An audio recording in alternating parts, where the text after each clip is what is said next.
I'm really pleased to have been invited to this summer school that is, according to me, rich in excellence, according to the people invited, but also I know the work that Carlo is leading at university, so I'm really happy to be able to share our research and experiences with you. So LAND is a landscape consulting firm. We were a studio, but now we are going through a transition. So we are evolving. Our group is growing, but still we are linked to our roots that are these 4 letters. So landscape, architecture, nature, and development. We do landscape working with architecture and nature, and we strive toward sustainable development. We are approximately 120 people now, so we grow a lot in the last years, and we are a multidisciplinary team, both people from the architecture world, so architects, landscape architects and planners, but we also have agronomists, we have ecologists, we have engineers, so we try really to give a coherent answer to the complexity of the holistic approach that landscape requires. So we are spread across 3 countries, Italy, Switzerland, and Germany, but we are active all around the world, above all in the Middle East, in Russia, and in Canada, where we have quite important master plans ongoing. You might know that landscape is made of people, not only of places. So we really try to give to our landscape activity a people-oriented imprinting, because we think that each landscape is a reflection of the society that created it, but also that maintains it and contributes to its transformation. And this is very true also because landscape has no boundaries. So we work at every scale, from the neighborhood park till to the urban master plan or the territorial strategy. Here I have some pictures from the most important projects that are ongoing at the moment at international level, where water is a really important feature. So I'm really also happy to be in this summer school, because I think that water deserves a new role in landscape architecture, not only because it has a really essential role for the vegetation or for the aesthetic of the public space, but also because it has a really important role within the climate emergency. So, for example, this park is a brand new park that will be realized in Riyadh, the capital of Saudi Arabia. Over there, they are investing billions of euros to green the city and to bring in the city new public spaces that are more livable. As you might know, there the environmental conditions are quite harsh, so it's desert. So bringing water in such a park is a big challenge, but what we have done is, of course, not to include water feature as an aesthetic addition, but we integrated the rainwater collection that is actually present there for a very brief but intense period of the year. And also we enhanced some existing canals that are called Wadis to preserve and boost local biodiversity. This is another good example of how water can be the leading topic also in big urban regeneration or urban development projects. This master plan in Moscow is for the new smart city of Moscow. It's approximately 400 hectares of new urban development, whereof 200 are dedicated to landscape. There will be a huge river park, and water will be also a leading character within the park. In Budapest, for example, we were involved in this project with AUDe architects, and again, water can become the leading character also in new public spaces in the city core. For example, here you see how we decided to lay out a public square not as a mineral square, but as a natural-like open space where nature can meet people in the same place. And the same happened, for example, for this square in Lugano. We worked along the Cassarate river in the city quite many years ago, and now we have been asked to design this new square that we decided not to impose as an artificial artwork on the river, but we decided to integrate it into the river landscape itself. Still in Switzerland, in Airolo, we are working on this very challenging project. You might know that Airolo is one of the municipalities that you meet when you drive along the highway toward the Gotthard Tunnel. And you also might know that the Gotthard Tunnel is now going to be improved with a new high-speed railway. And so all the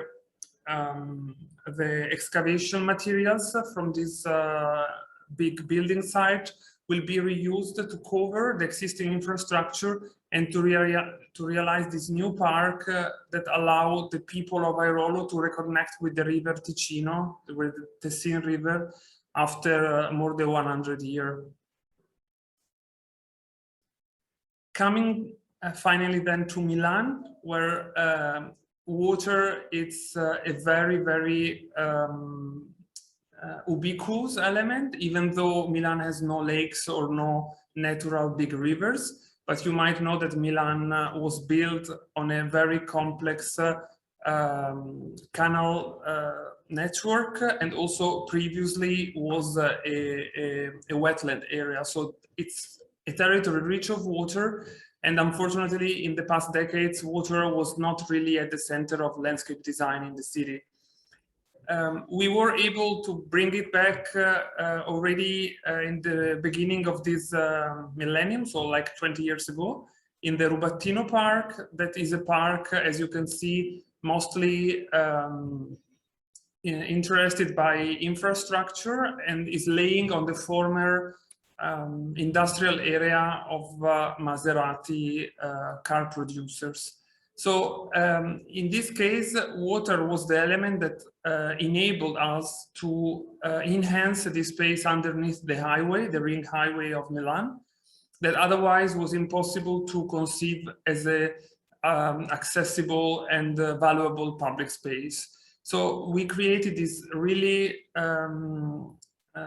shallow layer of water that has no particular other function than bringing an aesthetic underneath the infrastructure, but also provide a decent habitat for local birds that otherwise previously were not able to reconnect with the river landscape of Lambro, that is the river next door. Coming then to Mind, Carlo mentioned this project is the Milano Innovation District, the new innovation district that will take place of the Expo 2015 site. We are working on that. Some of the buildings are already under construction and will be opened already at the end of this year. We will keep the landscape layout of the Expo, at least this blue-green belt that is running all around. But again, water will be a main character also in terms of rainwater management, because all the paths within the park are conceived as permeable surfaces, and there will be rainwater collection from the building that will be managed on site thanks to bioswale or rain garden. So again, water is becoming more and more an essential asset for landscape projects, not only in its most visible form, like ponds or river, but also in its less visible form, that is rainwater management, contributing actually in a consistent part to climate adaptation. With this very purpose, we also designed this ecological zone that will characterize Porta Romana master plan. If you are a bit familiar with the last updates about Milan, Milan will host the Winter Olympics in 2026. And the main location within the city will be this former rail yard. We won the competition with a great team of architects and engineers. And within this, that was led by Outcomist. And within this master plan, there will be an eco zone running along the existing railway, bringing new biodiversity, but also bringing an innovative water management system within the area. So another project that Carlo mentioned is the Raggi Verdi that we developed actually together with the local NGO called AIM, Associazione Interessi Metropolitani. The interesting aspect of this project was that it was a bottom-up process born with urban walks with the citizens, whose aim was to map and identify the existing open spaces, green areas, and urban regeneration possibilities within the city to reconnect the densely built city center to the green periphery. This project was started in 2003 and actually is an open process still ongoing. But if we want to mention a milestone, it was in 2012 when the municipality of Milan included this strategy within the environmental strategy of the local urban plan. So here you can see mapped all the projects that we have been working on in Milan since 2003, since the conception of this strategy. A strategy that had at the core the slow mobility accessibility and also the greening of a city that was exiting a century of industrialization and uncontrolled urbanization. Nowadays, the most recent developments show us how the attention to public space and to green area has changed. This is, for example, the Varesine garden within Porta Nuova project. As you can see, this conception of the green rays as a green bypass through the city was even declined into smaller projects such as this garden that is conceived as a direct green link from the Porta Nuova core area and then the area of the central station. Again, here water is not visible, but it's there. All the paths that you see here are draining paths, and actually the garden that you see is a green roof. So the water management was back in 2006, 2010, when we designed this park, already a major issue that we wanted to take into account. But here, the very value, let's say, of the area is the flexibility of public space. So how water, but also hardscape, can contribute in bringing new urban quality to the city. As you can see, this is the main square of Porta Nuova, where a lot of activities can take place, but also there is a blue earth represented by this water square that can be completely dried up in order to organize such events.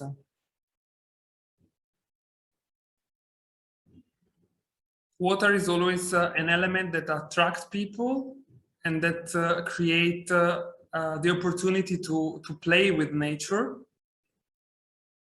Of course, it requires a management strategy that is more complex than other elements in the landscape, but also it's a management that is needed and that somehow has been neglected in the landscape practice in the past decades. Then we exported this model of the green rays also in Essen, that is one of the main cities in the Ruhr region, the region where Andrea Skipper comes from. And as you can see, Essen is a very fragmented urban area, quite likely Milan metropolitan area, but still it's rich in water and in landscape opportunities. Here in the bottom part, you see the Ruhr River, and in the upper part, the Emscher River. So the approach of the green rays of Essen that we have been developing since 2005 was the reconnection of the two rivers, of Emscher River and the Ruhr River, through three main landscape corridors that were also crossing the city center, which in the meanwhile faced a conversion from industrial hub to urban settlements, let's say. So we identified all the opportunities for urban regeneration, and we tried to connect them with open spaces running along existing water courses and existing or newly proposed bike lanes. And this is then the final master plan that we presented to the city, and that guided also the implementation of some of the most iconic projects of the city of Essen, which led the city itself to become European Green Capital in 2017. One of those projects is the Krupp Park and Krupp Headquarter. You might know Thyssenkrupp, that is one of the most famous steel companies in the world, and they also do technology and other stuff. Back in the early 2000s, they had their headquarters in Düsseldorf, and they had here the major and historic factory with annexed to it a garbage dump, a dump for the waste of steel production. The dump was actually here, where now you see the park, and the factory was here where you see the headquarters. We have been working for them and also with the city of Essen, who is now the, let's say, the stakeholder managing the park and owning the park, to realize this brand new landscape area with hills, with water, with playgrounds, again, with a particular attention to local sustainability. In fact, the hills that you see have been realized with the excavation soil from the building site, and also retrieving the not contaminated soil from the factory and from the steel dump. And then the water here is collected from the roofs and the hardscape of the headquarters and redirected to this reservoir. This led us to work more tightly with the administrations and with the stakeholders on the area, and we developed for them a regional strategy for green infrastructure back in 2016, and then updated in 2019. And this opportunity gave us also the possibility to do a comparison between these two main urban laboratories, that is the Ruhr metropolitan area and Milan metropolitan area. These areas are quite similar. They have an industrial past, they have a scattered urbanization, they have almost 5 million inhabitants, they have a rich landscape heritage made of rivers, made of urban parks, but also they will host quite important events in the next years. The Ruhr region will host in 2027 the Internationale Gartenausstellung, that is the International Garden Exhibition, and the Milan metropolitan region, as I said, the Winter Olympics in 2026. So for us, it's really interesting to work on these two realities and to understand how to integrate water more and more into public space. In 2019, we have been invited to the Pisa Biennale, and at the time, the topic was Tempo d'acqua, so time of water. Here we presented three projects, or better said, three approaches that we developed for these three cities: Genova, Essen, and Milan. In Genova, we have been working since 2016 on a European project fostering the implementation of nature-based solutions for climate resilience. And we have been working on a former military barrack not far from the main station. This project, so here is the barrack, as you could see it till last year, and here you see the extreme urbanization context all around it that is quite peculiar of the Ligurian landscape. This project is run by 29 partners all across Europe and is establishing living labs in the three cities, but also in some other follower cities. In the case of Genova, we developed a design for a new urban park that, as you can see, is located in a crucial position. Genova has got approximately 500 kilometers of underground waterways, which cause every time there is a heavy rain events, floodings and other damages. So this was the opportunity to start a replicable nature-based approach, unsealing the soil and created parks instead of new buildings in proximity of these very crucial nodes along the underground rivers. So the idea of the park is that we are not managing flooding water here, but we are avoiding that water runoff from rainwater from rainfalls will overcharge the underground sewage system that is collecting sewage and also water from the hills and from the small creeks that I've shown you in the previous map. The building site is undergoing. You can see on the right a picture of how the buildings have been demolished. In total, 6 buildings have been demolished in order to give space to new squares, playgrounds, green areas, and in general public spaces for this neighborhood that is the Lagaccio neighborhood, quite demanding in these terms. As you can see, the park will not only alleviate the hydraulic situation, but will also help to reconnect this district with the main station and with the natural park, Parco delle Mura, here on the hills. So also in terms of biodiversity, will play a role as a stepping stone between the harbor, the seashore, and the hill park. Here you can see this square building is the main building of the barrack, and this will be maintained as is. It has an historical value. And here you see where the park is stretching. The 6 buildings have been demolished. The project was quite demanding, also because the topography was not easy.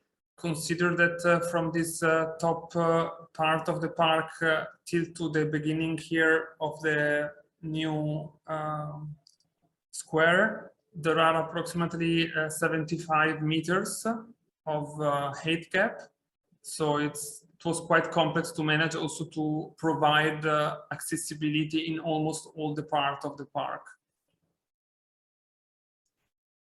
Then in Essen, as I said before, we have been working in the creation of a new park on a former factory, but also we were quite concerned in managing rainwaters locally. So as you can see, the water runoff from the headquarter is driven thanks to a drainage system to a natural bioswale, and then this bioswale is connected to the pond that is almost a reservoir. So the pond has, of course, an aesthetic value again, but also a very functional purpose, that is harvesting this rainwater and providing a pleasant microclimate for the people going to the park. Here you can see the bioswale. This is a quite old picture, as you can see the vegetation is not full grown, but I think it's the best one to see how the water strategy was conceived. Here is a picture of a few years ago of this bioswale that is leading the rainwater to the reservoir, and here it was an event we did in 2017 for the European Green Capital year. Next to this device, that is a device for controlling the rainwater inlet in the bioswale in case of heavy rains. So it's also a way to inseminate the cycle of water and make it understandable to the people.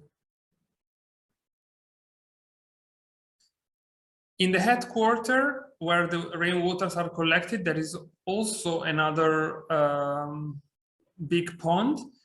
Here, of course, the purpose is more representative, but still this water is not dispersed, so it helps also cooling the public space all around that is mostly permeable, it's beaten earth, but still it helps cooling in the summertime the sun reflected by the building walls.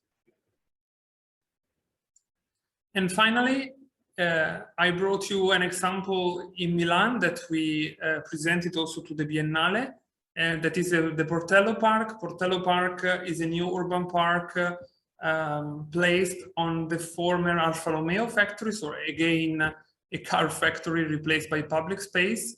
The project started at the end of the 90s and was completed actually quite late, 2017, sorry, due to some complexity of an underground tunnel. So it was a very step-by-step project, providing a new topography again to the site, thanks to the excavation soil disposed directly here, and bringing a new urban oasis with this small pond that provide an escape to the urban chaos. Just beyond this hill, there is a sort of urban highway, very noisy, but here you feel really safe and there is silence. And the other peculiar thing of these ponds is that they host a new community of frogs that were established here spontaneously, because in the pond there are no chemicals. So the treatment of the water is done just thanks to a gravel filter that is contained in this tongue of water here in this peninsula. And so the area is very much appreciated also from small animals that can use the water here.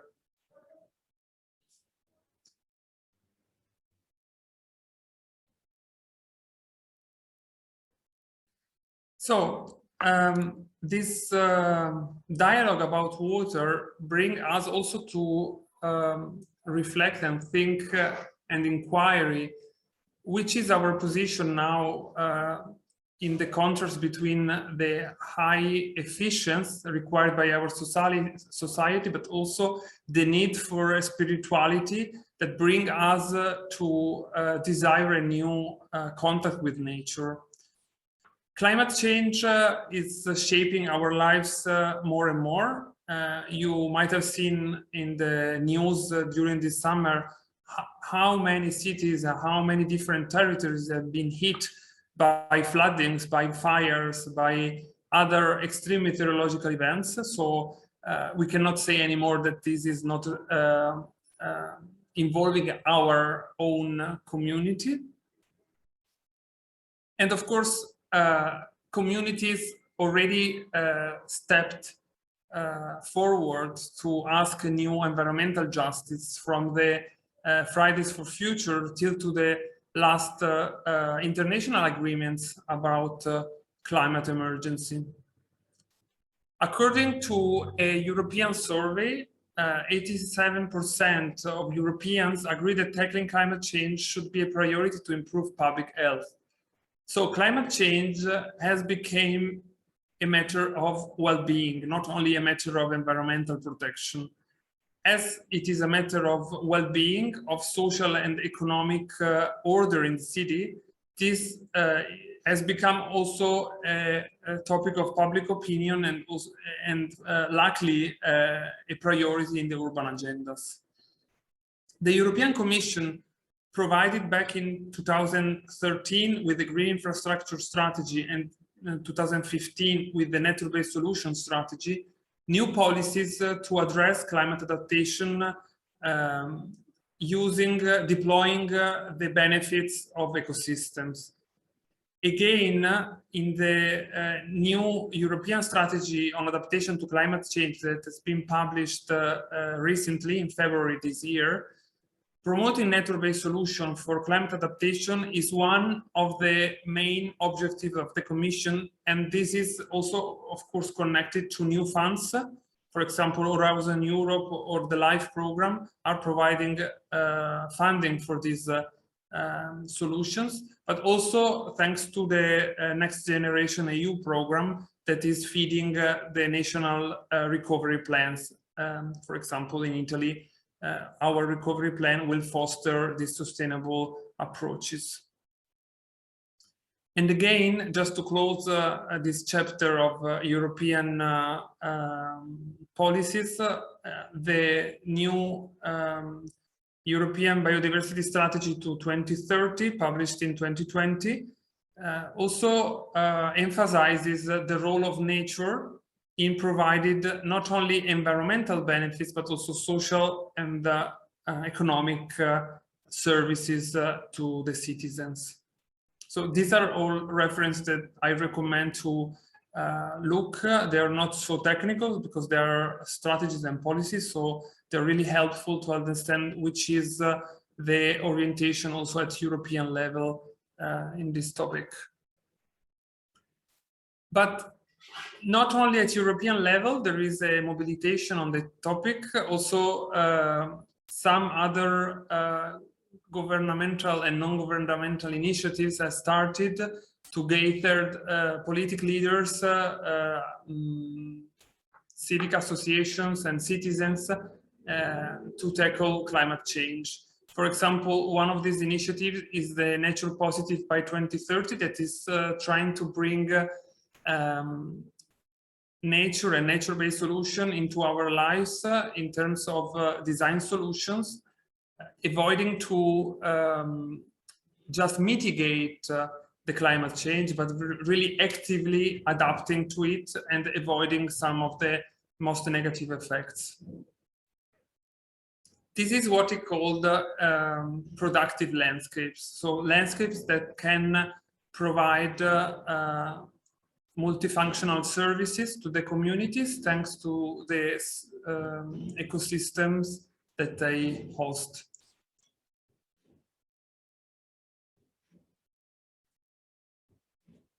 This green wave or ecological transition must have also a cultural basis, not only a scientific and technical basis. And this is what the new European Bauhaus initiatives is trying to promote.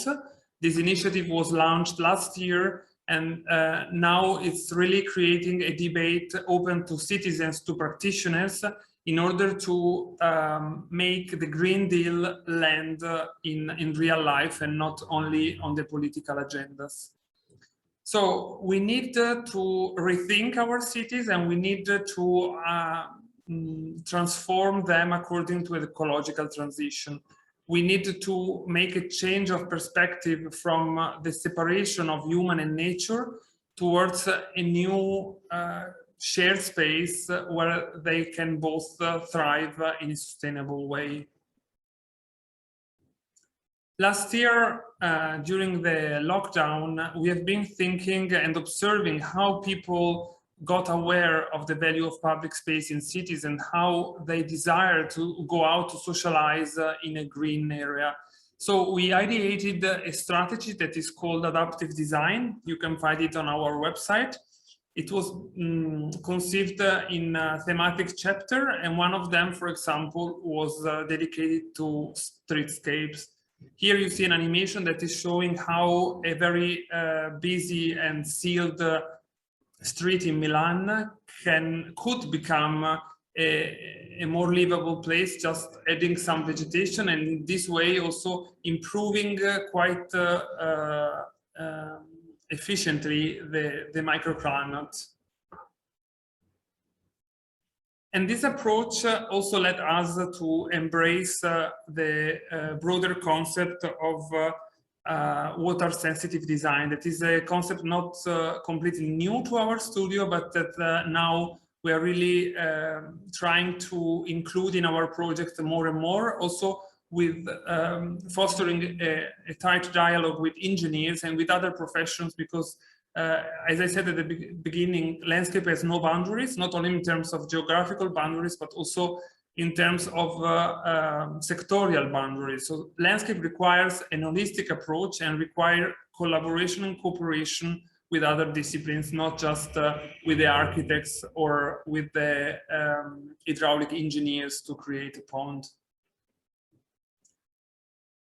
So this new circular blue and green approach to landscape is at the base of one of our major projects in the region of Milan in the past years, that are the flooding areas of Lura River in Como province. So this area is a quite ordinary area for the northern territory of the region. So it's highly urbanized, but also very fragmented due to infrastructure, mixed-use areas, and so on. The agricultural value of the area was not very high, but still it had an appeal thanks to the river flowing through it. So this process has actually started back in the late 90s, when the regional government and the multi-regional authority for the River Po decided to create a mitigation area for flooding events. So they wanted to create here an infrastructure to avoid these small rivers flowing from the Alps to Milan to flood Milan in case of heavy precipitations. Thankfully, in 2012, we started this project with Studio Paoletti, who are hydraulic engineers, and Koine, who is a local NGO working on citizen participation, to make this project more performing than a concrete basin to collect flooding water. So we created a park and not just an hydraulic infrastructure, providing new biodiversity and new attractive public spaces for the people in the surrounding. This project was really complex because the municipalities who were involved in this project were not affected directly by the flooding events. So this was something that was affecting just the metropolitan area of Milan back in the southern part of the region. So we needed to do a major effort to convince them that climate change is not local, it's global. So you cannot act just in the place where you have the problem, but you have to act also where the problem is originating. That is, for example, the high ceiling rate of this area not absorbing much rainwater. In the end, the project turned out really successful. Now the area has been completely reshaped. There is a higher biodiversity, but also the people are attracted by the area, and they're coming here to do jogging, to meet, to do picnics. That was something not happening before the project. As you can see, the project is composed by some basins that are designed to collect flooding water and to release it into the river when the flooding event is over. This was under construction, and this is nowadays with the thriving, with the new ecosystem thriving all around it.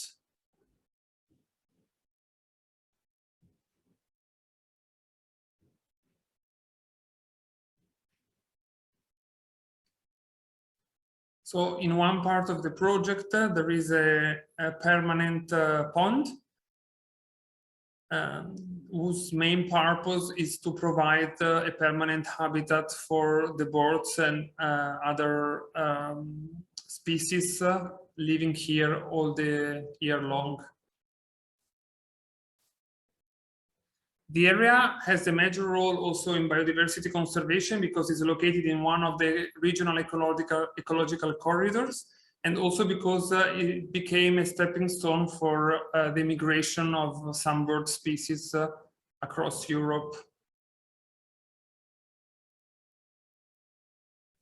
So in total 20 hectares, we can harvest 340,000 cubic meters of water, and the total investment were approximately 12 million euros that were provided not only by the regional park where this project was realized, but mainly by the national government and the regional government. What is interesting is that even though the main purpose was to build an hydraulic infrastructure, at the end it turned out as a really holistic landscape project with new woodlands, new wetlands, new cycleways, info points, and even 3 stations for bird watching. Birds, of course, are the main new inhabitants of the areas.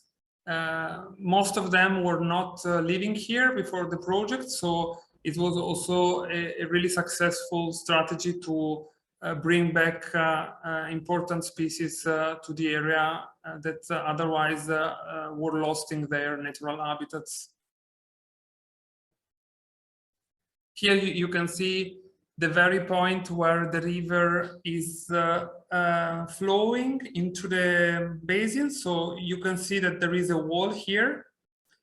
Actually, the other, how can I say, really relevant feature of the project is that it's completely nature-based. So there are no concrete walls except for the walls of the water inlets. And the whole project is just working through the natural gravity of the water. So it was not necessary to install any pump, any pumping station or any other massive device. So the water, when the river is full, can overflow into this bushy and grassy area and then into the main basins. So this is an example where the basins are half flooded, and here is an example where they are completely flooded during the heavy rain events. This was back in 2019, and this was back this August. At the beginning of August, we had a really heavy flooding, and you can see in the upper picture how the river can overflow into the basin. without any other additional technology than gravity. And here in the bottom left picture, how these hydraulic devices are controlling the inlet into the river again when the flooding event is over. With this approach, we also have been trying to spread a new awareness of rainwater management in the territory of Milan. That is one of the worst performing in Europe in terms of unsealing and urbanization control.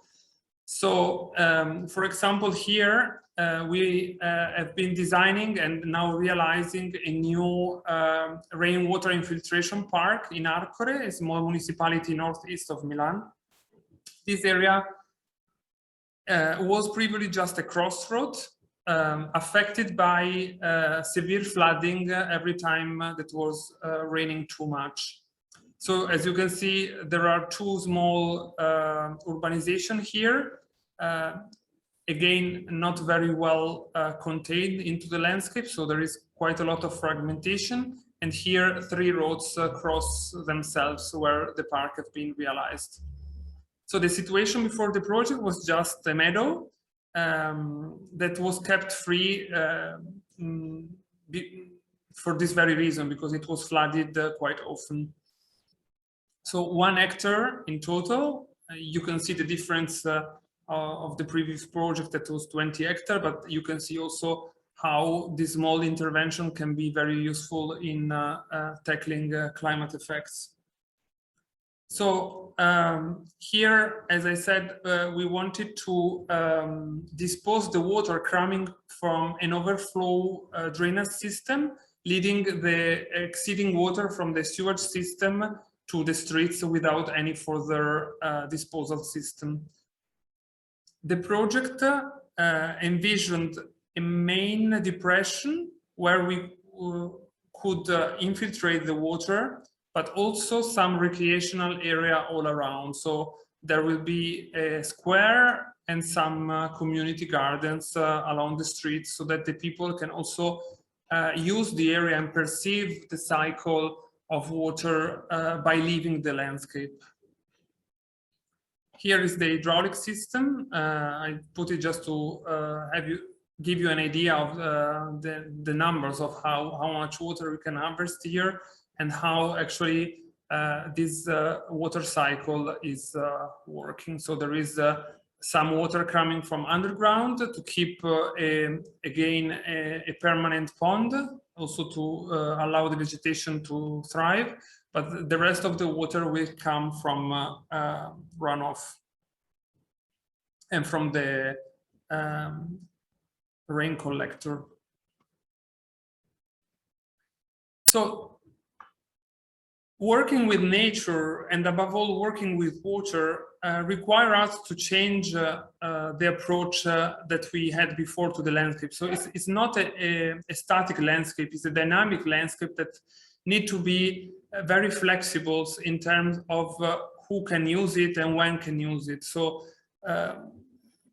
managing rainwater, for example, requires that some areas can be accessible with dry weather, but then become an area for the power of nature when the flood is coming. And also the project needs to consider flora and fauna as equal inhabitants, equal stakeholder as the humans. This is the, I think, the revolutionary change that we improved in our projects to be ready for this ecological transition.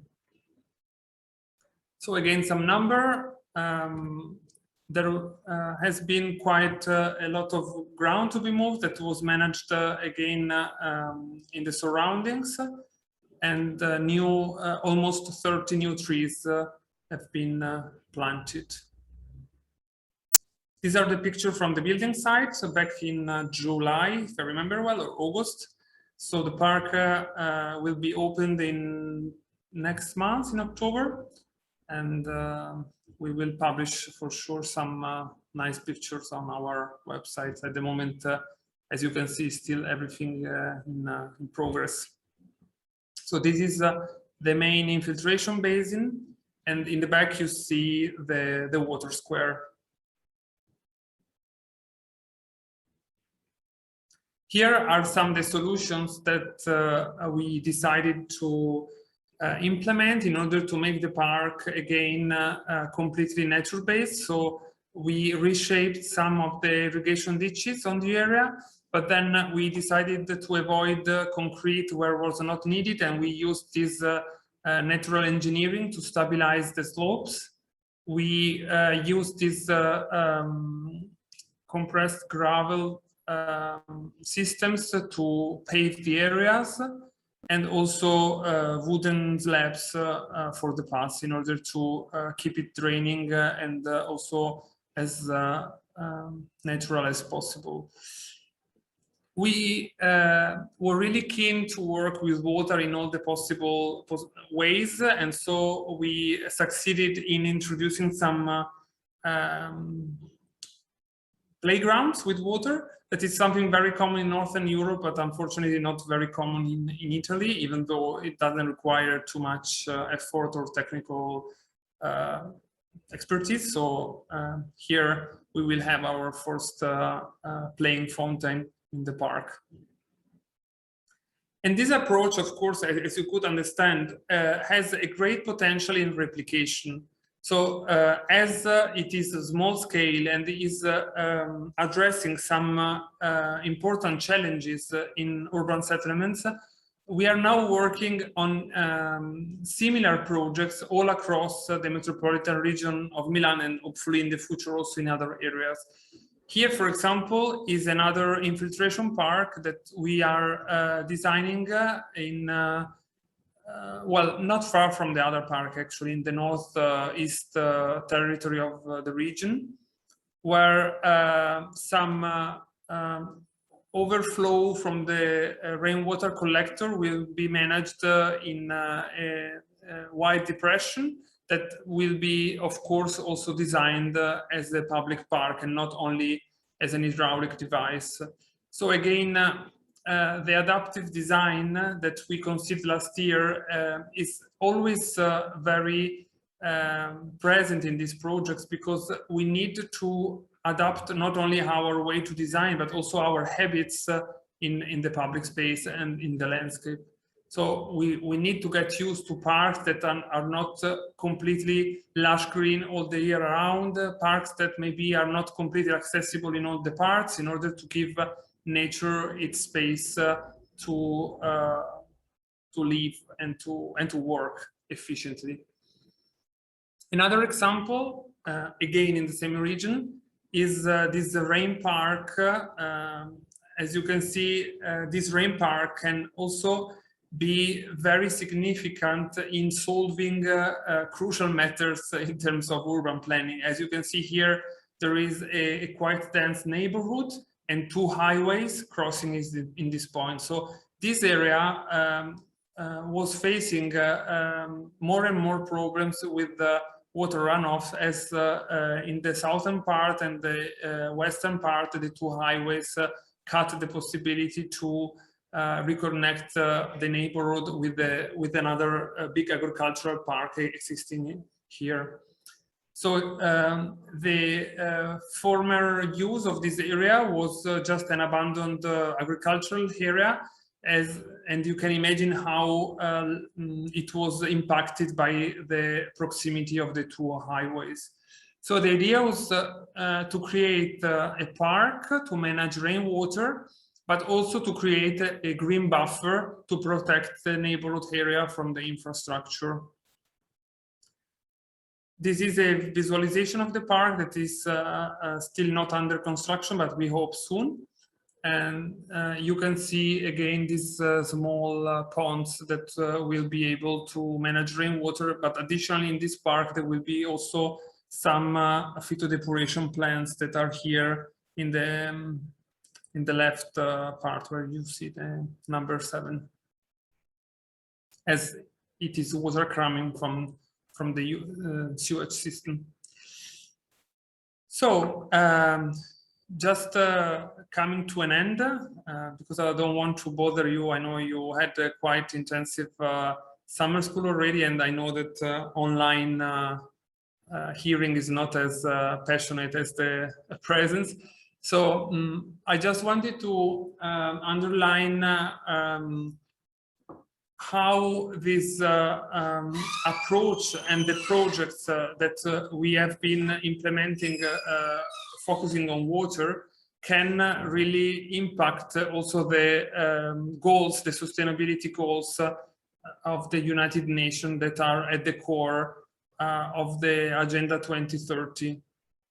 We selected some of the SDGs that we can impact with our projects, and we created a sustainability compass. Actually, the real occasion to do that was the new European Bauhaus Prize, where we took part in last summer. And through this compass, we were able to evaluate the 4 projects that we submitted in terms of their impact on the pillars of the Bauhaus, that is being inclusive, beautiful, and sustainable, but also in terms of the single targets of the Agenda 2030. So this is an approach we are bringing forward to be more and more aligned with the sustainability goals and to show the people how landscape can really be the solution for societal challenges. So thank you very much. I imagine that there might be some questions, but I invite you lastly to follow us on our social media to be up to date also with initiatives not strictly related to us, but in general related to landscape.